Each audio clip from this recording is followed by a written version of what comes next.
baby. If you watched last month's reading wrap-up video, I did not have the most reading productive May, but that is all turned around. June was a great reading month for me. I read 10 books, I think. 1, 2, 3, 4, 5, 6, 7, 8, 9, 10. I read 10 books. It just went by so quick. I picked up such great books. I really enjoyed all of them and I cannot wait to tell you about them. So let's get right into June's reading wrap up. I started off the month strong by listening to the audiobook Misery by Stephen King. I don't know if you maybe have or have not heard of this book, but this book covers, I can never remember these people's names. Paul. This covers an author named Paul who gets stranded with a woman named Annie, and Annie is cuckoo cuckoo, and she is Paul's #1 fan. Lola, you're not allowed to eat the cat food. Come here. Lola's back. So it covers Paul who gets in a car crash. He's a very famous author, specifically known for writing the Misery novels. He ends up under the care of Annie Wilkes, and Annie is bananas, just a little off her rocker. And so the book is, honestly, it's just in a room, mostly in a house, where we follow Paul coming to terms with the situation he's in. You can get up there. Good girl. Can you see Lola in the background? Anyway, the book covers Paul coming to terms with the fact that Annie is holding him captive and is forcing him to write another Misery novel. I gave this book 4 stars.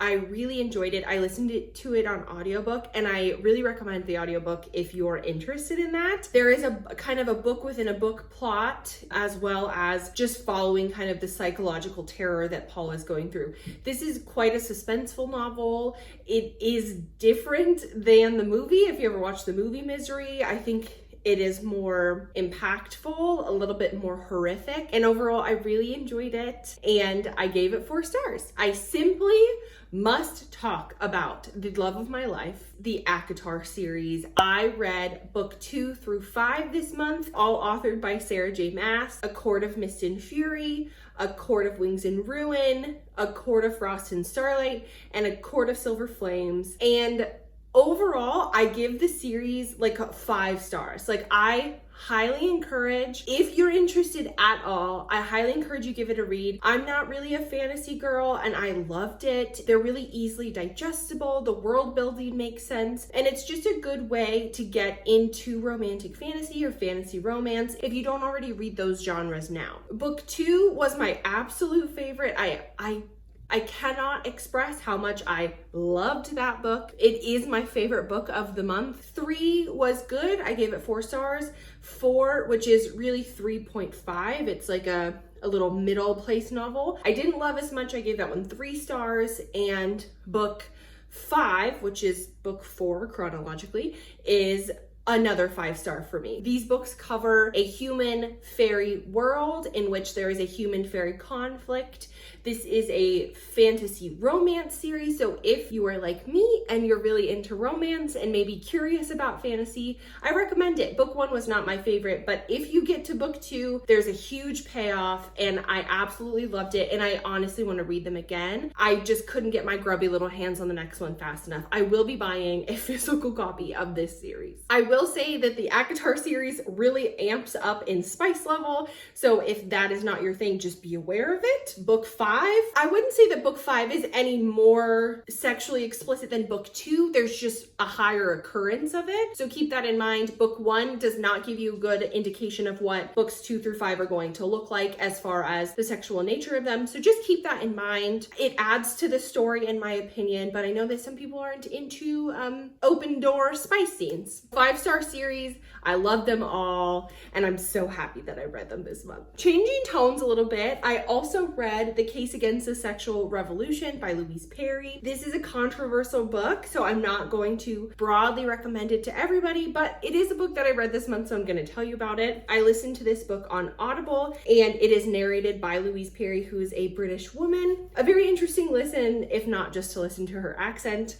This book essentially depicts why the sexual revolution maybe did not help women and instead continues to benefit men. Like I said, it's controversial. This book is not going to be for everyone. But my recommendation would be is that if you are a heterosexual woman who has been involved in hookup culture and if you've gotten your feelings hurt being embedded in situationships or hookup culture or anything like that, I would say give this a read. It talks about female sexuality and how that doesn't always match up to men's sexuality. And because of that, there's societal expectations on women to perform at a men's pace. And it made me cry. This book it made me think very empathetically towards younger me. It was, I would say, very healing to hear about other women who have been involved in hookup culture and didn't love it and what you can do instead. I will say that this book is pretty heteronormative, as well as can push the marriage and babies narrative. And if those two things aren't interesting to you, you might want to pass. But like I said, this book can be read by anybody. I think there's a lot of interesting information in here, even just to bolster your point against why you don't believe that this would be true. So if you're interested in it, it's quite short, but it's also a good listen on Audible. It is a nonfiction book. So there you go. You can give it a read if you want. I don't typically rate nonfiction, but I did really enjoy this book and it brought me a lot of peace. Next up, I read Really Good Actually by Monica Hasey. I read this book partly at 5 a.m. If you watched that vlog, you saw me kind of struggle through it, but I absolutely loved this book. This book was a 5-star read for me this month. This book covers Maggie, who is going through a divorce with her college boyfriend, John, who they got married a couple of years after college, and it was quite a short marriage. This is very much stream of consciousness, no plot, just vibes, and it is the internal dialogue of a woman who is finding out that she is incredibly selfish and struggling. And I loved it. There's a couple of chapters in here that really made me cry. There's a couple of lines in here that I really related to. If this book intrigues you, I would say give it a try. The narrative style isn't necessarily a popular one, maybe more so with literary fiction, but if you're not a literary fiction reader, this might not be something that you're more familiar with. So you might want to look up a sample, or if you see it in stores, give it a little bit of a read. I highly recommend this book to anybody who is into meandering, plotless, just vibey books. I read The Flat Share by Beth O'Leary. This book really surprised me. This book is about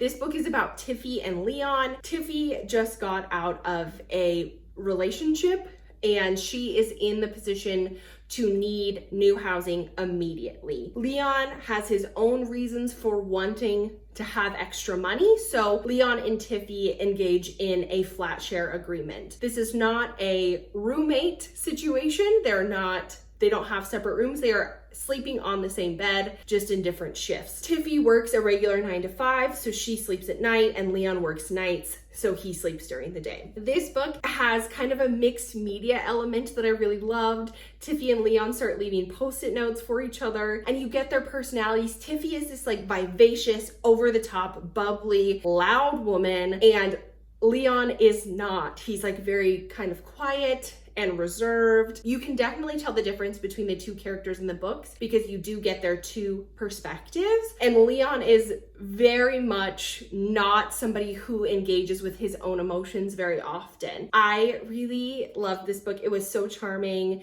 very British. It does get a little bit heavy. Both Tiffy and Leon have their own sort of things going on, but I feel like it was dealt with in a really satisfying way, as well as keeping those heavy topics still feeling a little bit light. If you've read any of Vari McFarlane's books, this felt very similar to me, and if you liked her, I think that you'll like Beth O'Leary. I cannot wait to read more from this author. And the last two books that I read this month were Part of Your World and Yours Truly by Abby Jimenez. I have read an Abby Jimenez book in the past. I read Life's Too Short by Abby Jimenez, and it wasn't my favorite. Things kind of changed a little bit for me this month with Abby Jimenez, and I was really excited about it. I read Part of Your World first, which covers Allie.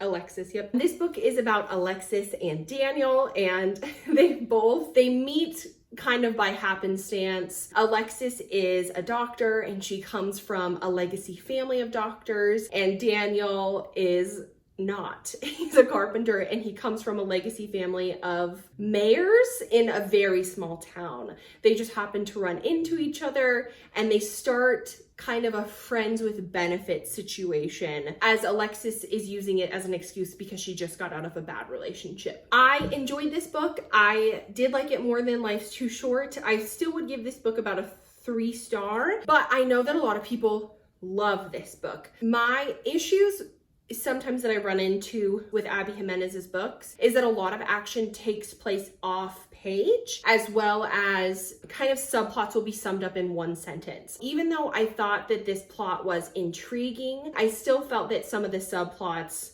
were resolved really quickly, as well as action that could have been shown to us is just told to us after the fact. But I did enjoy it. I think people should give this a shot. It's a perfectly consumable read. It's charming. The town that Daniel lives in is a little bit magic. There's a lot of kind of deeper topics covered in Abby Jimenez's books that I think are showcased really well in here. And overall, I did enjoy it, and I was really excited to move into Yours Truly.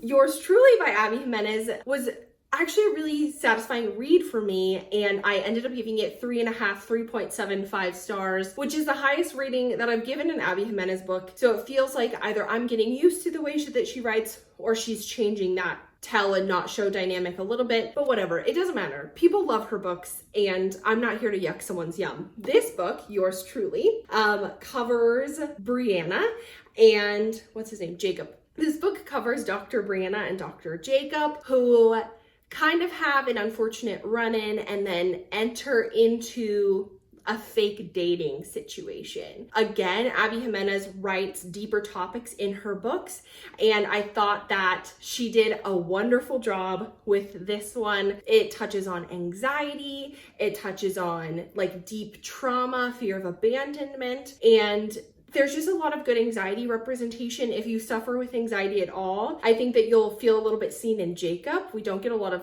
anxious male characters, so it's interesting to see Jacob just living with anxiety. And then Brianna, she does have kind of a deep trauma of her own. She was raised by a single mom and has a deep mistrust of men. This book, I feel like, is Abby Jimenez's best book. I really enjoyed it. I'm still struggling a little bit with the tell and not show of it all, but I really enjoyed it. And honestly, I would recommend both of these books to basically any romance reader who's interested. I think that they were really fun. They are more of a closed door. This one I would say is her most explicit, her most spicy, but it's still very low level of spice. So if you're not into spice, both of these books are safe for you. Those are the 10 books that I read this month. I'm so excited to be out of kind of a book slump. May, like I said, we don't know her. She is a thing of the past, and I'm so excited for July. I don't think I'm gonna do like a TBR video this month. I have some other stuff I'm working on, but I will let you know that I